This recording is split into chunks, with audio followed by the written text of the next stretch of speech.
with Scott Allen. Hello, I am your host, Scott Allen, and this is Phronesis, Practical Wisdom for Leaders. If the topic is leadership, I'm in. I've spent more than 20 years in the field teaching, learning, writing, and questioning. When I'm not working on Phronesis, I travel, delivering keynotes, working with individuals and teams, and helping people from organizations across industries become better leaders. Want to learn more? Visit me at scottjallen.net. Phronesis offers a smart, fast-paced discussion about all things leadership. We explore relevant topics and incorporate practical tips to help you make a difference in how you lead and live. Listen Notes lists Phronesis in the top 3% of podcasts worldwide. Phronesis is the official podcast of the International Leadership Association. ILA brings together those who teach, study, and develop leadership, advancing leadership knowledge and practice for a better world. Learn more at ila-net.org. Finally, if you enjoy Phronesis, please subscribe to stay current on our weekly episodes. If you find an episode that resonates, please share it with your colleagues and friends. And if you want more content, subscribe to my newsletter, The Leader's Edge. The link is in the show notes. As always, thanks for listening. And now, here's today's show. Okay, everybody, welcome to the Phronesis podcast. Thank you for checking in wherever you are in the world. Today is a very, very special day for me. I have been following the work of G.C. Myers for years now. It might be 15 plus years. His work has had a great impact on me. We're going to get into that, but I want you to meet G.C. Myers. He is a contemporary painter from the Finger Lakes region of New York. He came to painting in midlife and quite by accident, as a result of an accident that occurred while building his home in the early 1990s. Since that time, his recognizable landscapes, known for their strong colors and moods, are avidly collected here and abroad. Over the years, he has had over 60 one-man exhibitions at galleries across the country, which represent his work. These solo exhibits have taken place at galleries in New York, Pennsylvania, Virginia, North Carolina, and California. In 2012, Myers' work was featured in an exhibition, Internal Landscapes, The Paintings of G.C. Myers, at the Fenimore Art Museum in Cooperstown, New York. I'm going to add another little thing to his bio. He is an incredible human. Gary, thank you so much for being with me today. I mean, I know you're a huge Yankees fan, so that's a fun fact we could throw in there. But what's something else that's maybe not in your bio that might be of interest to listeners? Well, basically, I've had a bunch of experiences before becoming a painter. I never really thought of myself as a painter until actually in just recent years. Even when I was deeply into my career, I was still kind of denying that I was an artist or a painter. I always kind of felt like I was hedging into other people's territory. I still thought of myself kind of as a small businessman or a laborer. Well, there's an identity shift there, right? Oh, absolutely. Yeah. So let's talk a little bit about the impetus, because you came across painting not later, like later, but a little bit later in life. And so let's talk a little bit about that, because it's been so much fun to watch and follow along Red Tree Times, your blog, and we'll put a link to that in the show notes. But it's been so much fun to just follow you. But how did you come to this place where it became more of an activity for you day in, day out? Well, I had a business at one time. Okay. I had a swimming pool business. I had 20-some people working for me. And there was a point where I realized that was not the path that I wanted to follow. Wow. To be quite honest, I was a lousy businessman. I was good at selling the product. I was good at doing certain aspects. But as far as managing people, things like that, I was an abject failure. And I recognized that. And I could have kept going on that path and been moderately successful. Yeah. But I would have been more than moderately unhappy. And I began realizing that. I knew that I needed something that gave me a little more self-expression. I'm going to step back real quick. And when I was a kid, and I did a talk with fourth graders a few years ago, I said, I became a painter because I felt very much like you do. And I said, do you guys ever feel like you're not being heard? And they just screamed. They all screamed, yes. And throughout much of my life, I felt like I didn't have a voice, that, I wasn't really being heard. And, I had no form of expression. And that began to gnaw at me in my late 20s, early 30s. It was like I was just kind of aiming for that. Yeah. And so you hadn't tapped into there was a piece missing, or there wasn't something fully there. You're managing people, you're selling pools, you're doing well, but maybe it's not your calling, so to speak. Maybe it's not truly you. Maybe it's not expressing your voice in the way that you hoped it could. Oh, yeah. And it was just to be as successful as I needed to be at that business. I would have to deny parts of myself. I would have to do things in ways that I didn't find comfortable. Yeah. Okay. And I really didn't want to be that person. And in a way, I'm thankful that I found out early on, maybe 6 years into my business. It was like, okay, this can't go on. Yeah. So the impetus for the painting, there's this accident. Is that accurate? Yes. Over the years, I had tried different creative forms. I had tried airbrushing. I had tried carving, wood carving, etc. And, nothing that really satisfied me. And I began building a home for ourselves, my wife and I, that we currently live in. And then one day I was on the ladder. I fell about 16 foot, knocked my teeth out, shattered my wrist. I was a mess. I had like 30 some stitches in my mouth. At that point, I had regressed from having this business. I had kept going backwards in as far as moving away from taking responsibility. I had went from having this business, and then I became a finance manager at an auto dealership for a while. Okay. A car salesman as well. And then from there, I became a laborer for a couple of years. Okay. And then I decided to build this house, had the accident.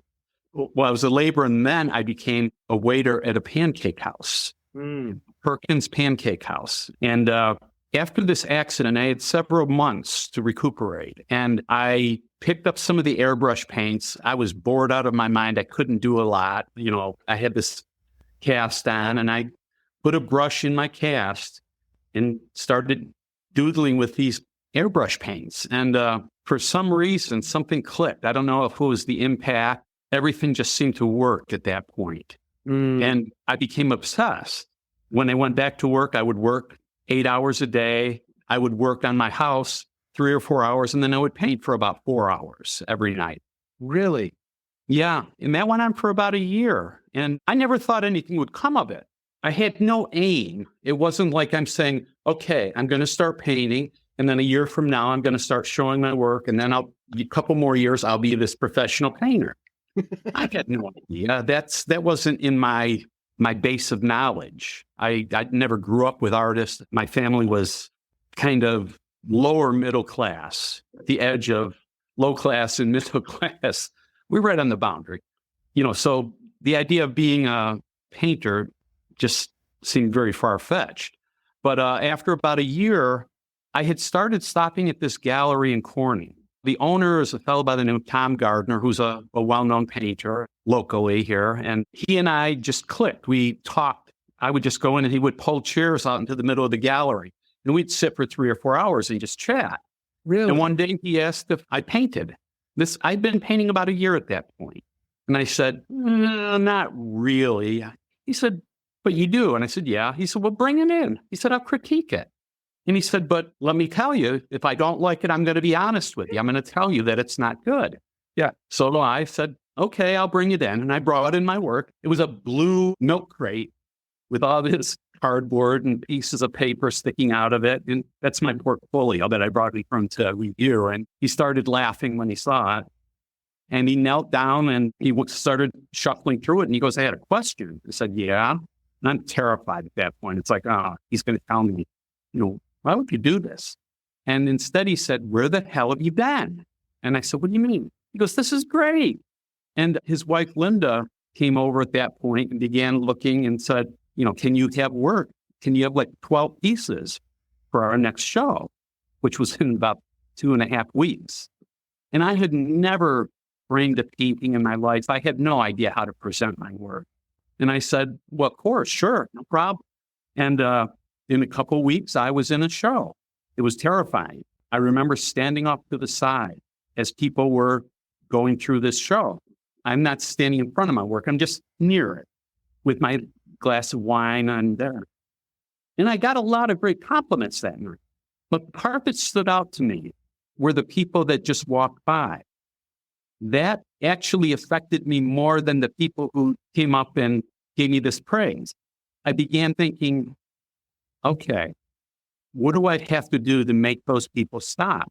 Yes. What do I have to do? There's something that they're not seeing that I see. How do I make them see it? And it changed my work a little bit. And it was interesting to watch that progression from that. Well, okay. So we have the show, still not identifying as an individual who is a painter, so to speak. That's not that you're not there yet. Right. But how do you start? I mean, when I think of your voice, quote unquote, I'm putting that in quotes. I think of just the iconic red tree. I think of the chair. I think of the houses, the red roofs.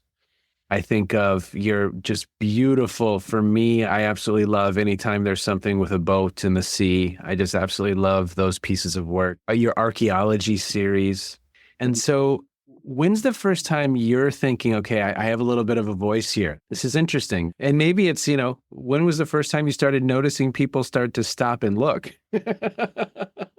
Well, after about 2 years, the following year, I had a series called the Exile series, and that was in 95. Okay. The year that I actually started showing. At that same time, my mother was going through lung cancer and breast cancer and passed away. And she died in Florida. And, we had this separation. We went down a couple of times, but we couldn't be there all the time. And that was hard. You felt like this kind of sense of exile from your family, from your parents. And that work came out of that. And that was the first time I felt like I had really gained a voice, something that was truly personal, that other people could identify and they could read it for themselves and find similar feelings within themselves. I was doing it with the landscapes as well. But at that time, my work was much more minimalist. It was the red tree, the red chair, the red roofs, archaeology. None of those came about until around 2000. Those first 4 or 5 years, it was still kind of bouncing around trying to find it. And actually, I was a part-time painter for the first couple of years. I showed in Corning, in Erie, Pennsylvania, at the Cata Gallery. Yep. I was picked up at the Principal Gallery in Alexandria, which is one of my main galleries now. But my work was small, and they were these very quiet landscapes, very, as they say, minimalist, like a block of color above and a block of color in the foreground with a thin line separating them. It was kind of like Mark Rothko. And in 1998, I was approached at the Pancake House by a gentleman who had began following my work when he'd come to the restaurant for a number of years, and they liked me, and they sat in my station, him and his family. And when he found out I was a painter, he was really intrigued by this. And he began going to the gallery and looking at my work and followed it for a couple of years. And then one day he came in and he said, I'm not here to buy pancakes, I'm not here to eat, I'm here to buy paintings. And I was like, what? And it turned out he was a designer for Corning Inc. And he had designed a new facility down in New Jersey for the photonics research. And he had based it, without me knowing, on my paintings and my colors that I was using at that time. And he needed all of these large paintings, and he needed them in a short time. And he said, can you do that? Much like the framing for the show at the West End. I said, sure. No problem. And I had never painted anything larger than maybe an 18 by 24. He wanted these 3 by 4 foot paintings. And so I took a couple of weeks off from my job and just began a table set up all through our house painting, and the work grew. And that actually gave me the confidence and the impetus to become a full-time painter just a couple of months after that. It was like, I can do this now. Yeah. in the confidence. And confidence is a big thing in art. And well, in any business, to tell you the truth. Yeah. Yeah.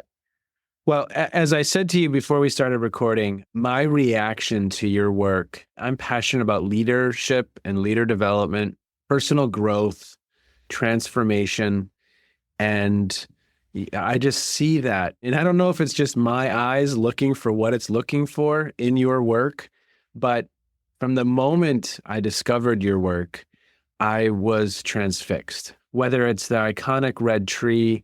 And for me, there's kind of hope in that red tree. There's vision in that red tree. So there's all these words that come to mind when there's growth in that tree. There's just this kind of charisma about that tree. So all these words that I associate with leadership, and I'd never had this happen before with artwork, that these words that are so meaningful to me in this one context are now visually in front of me. I mentioned earlier that some of the works were individuals at sea, just kind of that vision of us going somewhere in uncharted territory. I mean, and so it's so interesting, even for me right now, to try and verbalize what I feel and experience when I am in the presence of your work. But I see it. It's this visceral reaction. An early painting that we purchased was probably the early 2000s. It was called A New Path. And it's just this beautiful piece, and it's a path, and it's leading to a tree. And I just was at a time in my life where I was literally embarking on a new path. It has to be so interesting for you to hear what others experience in your work. I mean, that has to be fascinating. Oh, I have been so fortunate. I mean, a lot of times you never know what happens to your work. It goes to a gallery and it sells, and you never hear about it again. Yes. But I've been incredibly fortunate over the years to have so many people at gallery talks and openings express what they're seeing in the work. And sometimes it takes my breath away, because it's like, wow, that's when you're working, it becomes an abstract thing. You're working at this surface. Some days you look at it and you go, what the hell am I doing? I'm smearing paint on a piece of board. How can this have meaning? And then when somebody tells you something, tells you how it affects their life. I mean, I've had people tell me that they cried, and I'm going, are you kidding me? Really? And I mean, I'm so grateful that they're so willing to share that with me. And it's really interesting. The red tree that you mentioned was really kind of the turning point, though. That has become, well, you talked about transformation. There was a book that I read when I was at my lowest point in my life. I went through a lot of hard times after my business closed. And in between the time I began building that house, there was about a 5-year period where I was just stumbling around blindly. I read this book, and it was about transformation. And there was a line in it: whoever wants to build a world must first destroy a world. And it's Hermann Hesse, the German writer. And the book was Demian. And that really changed the way I looked at things, because that part of my life became like this light that I had to build anew. Yes. There's an interesting connection here. I'm working on a project right now with a Chinese publishing firm that is using a series of my red tree paintings for their Chinese publication of Hermann Hesse novels. Wow. And each book will have a different red tree painting on it. It kind of caught me off guard. And they saw this connection between Hermann Hesse's work and the red tree. And this serendipity kind of astounded me. And it was just interesting that this Chinese firm, reprinting a German writer, saw my imagery as fitting for it. And I just thought that was very interesting. It gives me an idea that there is this continuous link that runs through everything. Yes. And another series that just has always resonated with me, not only because of the beauty of the work, but, the archaeology series. And for listeners, I'll put some links in the show notes for you. But, this individual growth that occurs, and hopefully you have an individual as a leader who's in a, whole and mature as possible. If we place a person in a position of authority who is not whole, who is not mature, who is struggling, that's going to show up to the team. That's going to show up to the country. That's going to show up to the organization or the community. And so it's interesting because the red tree for me always it's aspirational in a sense, but the archaeology series does a beautiful job of kind of showing what's underneath. Maybe there's some boulders, maybe there's some artifacts that we have all collected along the way that is all a part of who we are. And again, that it beautifully captures for me a person. And I don't know, what feedback have you received on those pieces? Did people see that? I mean, the archaeology series is by far probably the most responded to of my work. Most of it was painted. There was kind of a burst of that work in 2008. Okay. That's when it and in subsequent years, I only do a couple every now and again. I don't do a lot of that, but that work still resonates. Well, in your area, the Great Lakes Archaeological Society contacted me to create some prints for them from the work. Wow. That they use on their website and things like that. There's a Danish theologian who has a book coming out this coming year that will have one archaeology painting on the cover of the Danish revision and a different one for the American edition. It's been used in magazines in New Zealand, Denmark, Sweden, several other places. I'm always kind of astounded how people respond. Maybe it's just that there's not a lot of archaeology art out there. I don't know. I'm kind of a big deal among archaeology art collectors. I hear from a lot of archaeologists, and I'm always really interested to hear what they have to say. Yeah. They just love the idea that there's this layers of strata and then the artifacts. And even though it may not equate to reality, it still has symbolism that they respond to. And I get a kick out of that. And I love painting that work. It's interesting to see how people respond to it. Children go crazy for it. I love watching them respond to it. When it's in the galleries, if there are several pieces, they go from piece to piece, trying to identify pieces that might be similar in each one. And there are certain artifacts that I use consistently. Yeah. A peace symbol, a certain shoe, things like that. Well, yeah, the archaeology series definitely gets a lot of response. Well, I think where I want to close out our conversation, and I think what I'm interested in for the last little part of our conversation is the creativity and the creative process.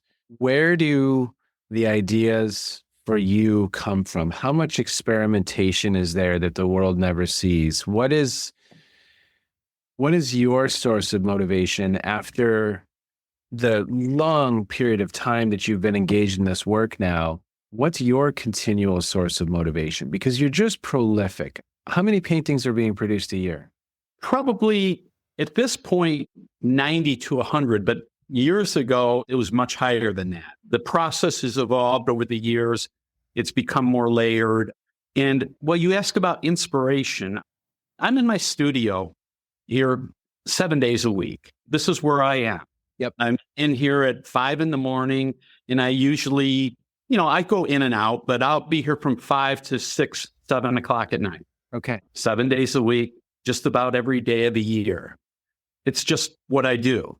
There's no other place I'd rather be.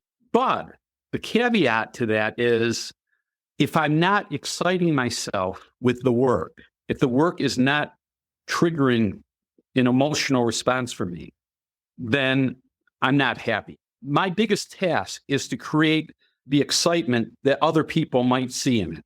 Okay. And if I'm not feeling it, nobody is. And I can't remember who said it. No tears in the writer, no tears in the reader.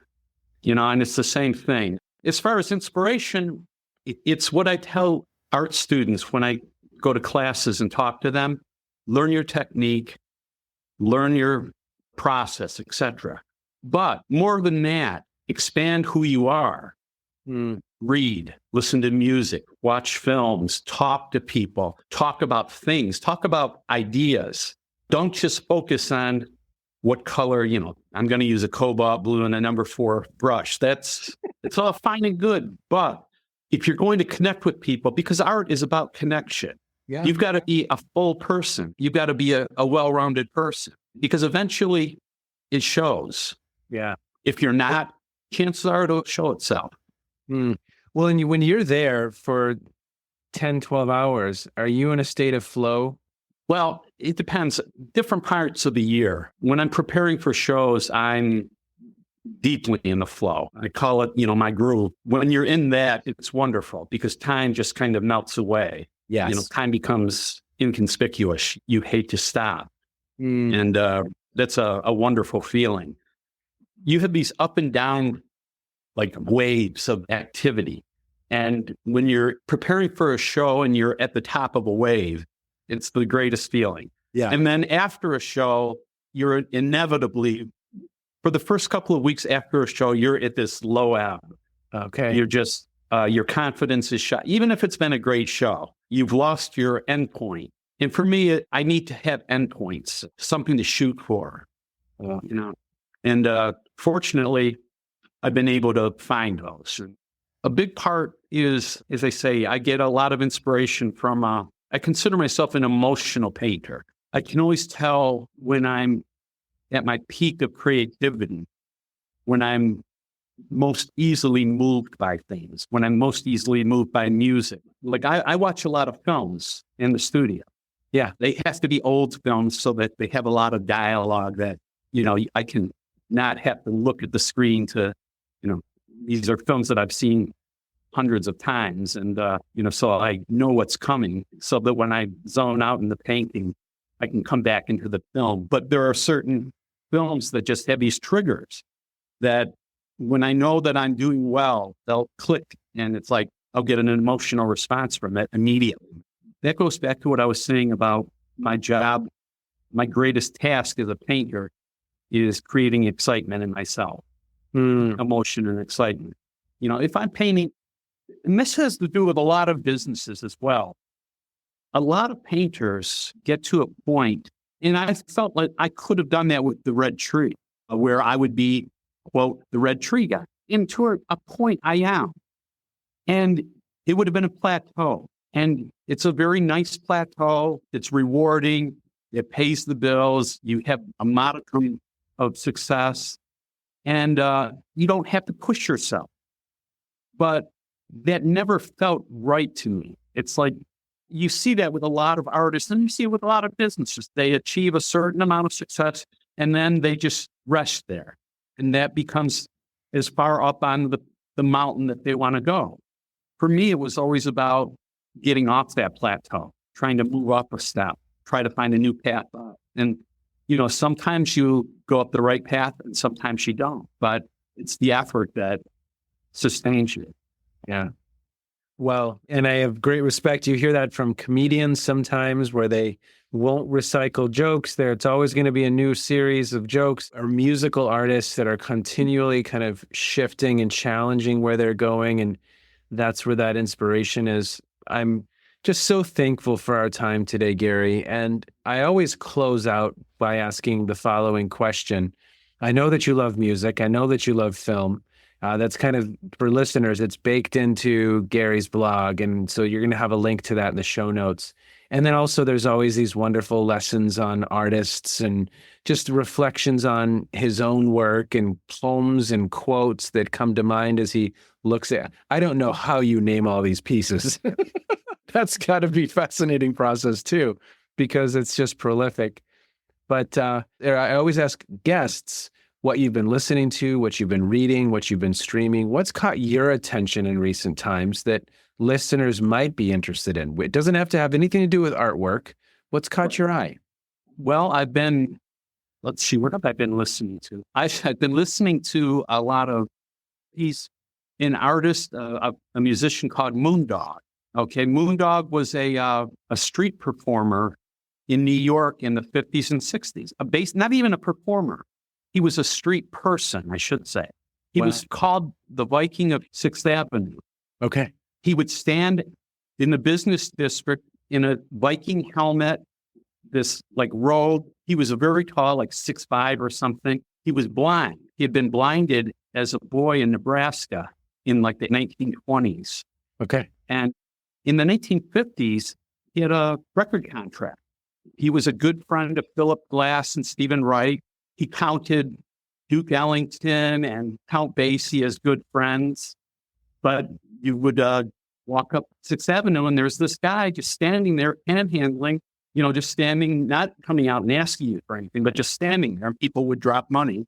Yeah. And he became so famous that European guidebooks listed him as somebody to see in New York.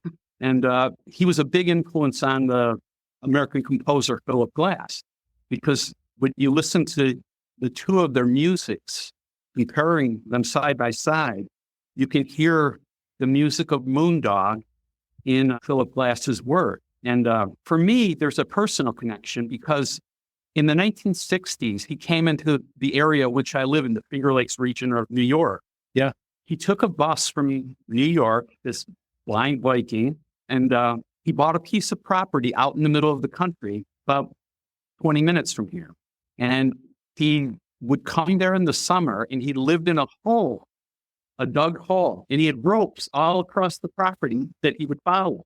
And in the summer, members from the New York Philharmonic would come up and camp with him, and they would put on, shows for themselves. So they would play and stuff.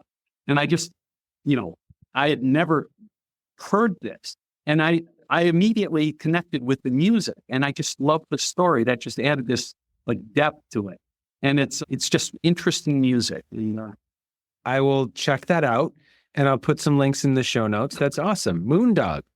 Moondog. He actually, as they say, how many street people in the 60s had record contracts? Yes. And he would sleep in doorways and things like that. Wow. And what instrument did he play? He actually created percussion instruments. He had these strange looking kind of with different forms of like boxes with these like cymbals and things on them. And you can hear it in the music. Wow. It's not for everybody, but it clicked something in me. So, well, I can see you painting away and jamming. Well, Gary, thank you so much for your time today. For listeners, there's all kinds of links in the show notes. This is an individual who is tapped into his voice. You certainly have found that for sure.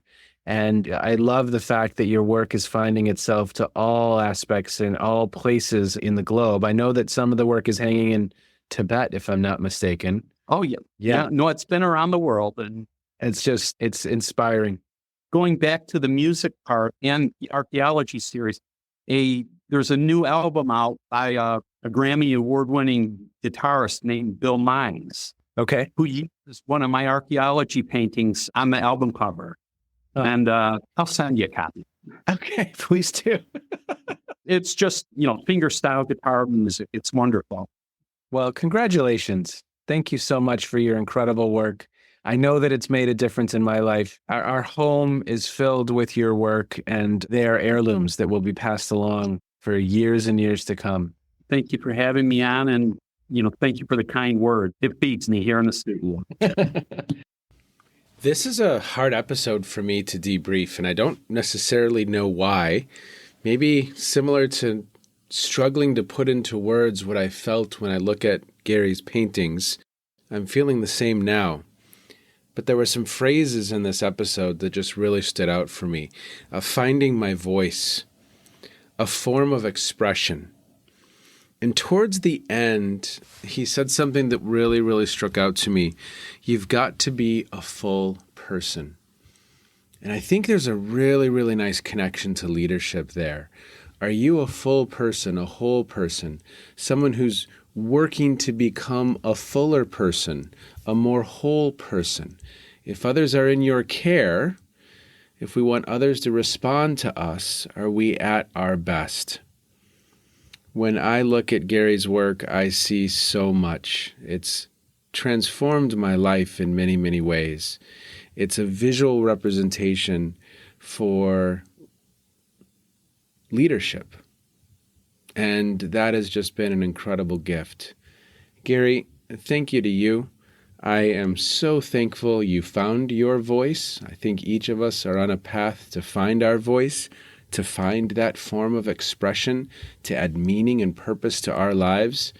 And I am so thankful that you found yours because it's transformed mine.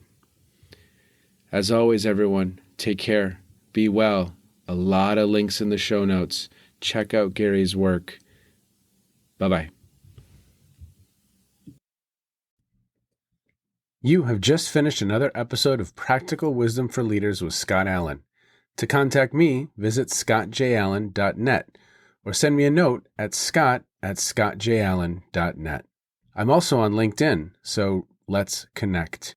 If you have feedback, I'd love to hear it. And as always, thank you so much for listening. And now here's my daughter, Emily, with the outro.